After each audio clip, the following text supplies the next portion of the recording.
லேவியராகமம் 12ஆம் அதிகாரம்.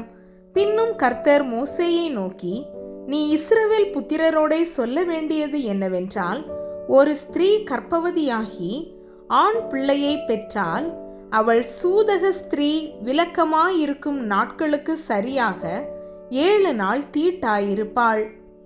8ஆம் நாளிலே அந்த பிள்ளையினுடைய நுனி தோலின் மாம்சம் விருத்த சேதனம் பண்ணப்பட கடவது.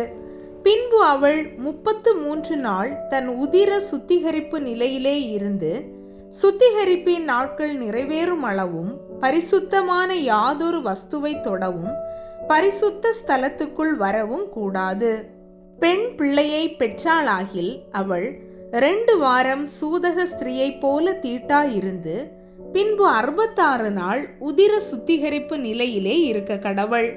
அவள் ஆண் பிள்ளையையாவது பெண் பிள்ளையையாவது பெற்றதற்காக அவளுடைய சுத்திகரிப்பின் நாட்கள் நிறைவேறின பின்பு அவள் 1 வயதான ஆட்டுக்குட்டியை சர்வாங்க தகன பலியாகவும், ஒரு புறா குஞ்சையாவது காட்டு புறாவையாவது பாவ நிவாரண பலியாகவும் ஆசரிப்பு கூடார வாசலில் ஆசாரியனிடத்திற்கு கொண்டு வர கடவள்.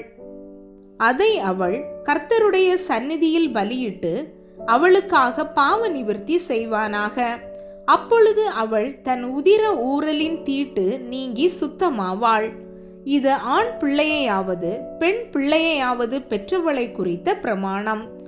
ஆட்டுக்குட்டியை கொண்டு வர அவளுக்கு சக்தி இல்லாதிருந்தால் 2 காட்டு புறாக்களையாவது 2 புறா குஞ்சுகளையாவது ஒன்றை சர்வாங்க தகன பலியாகவும் மற்றொன்றை பாவ நிவாரண பலியாகவும் கொண்டு வர கடவள்.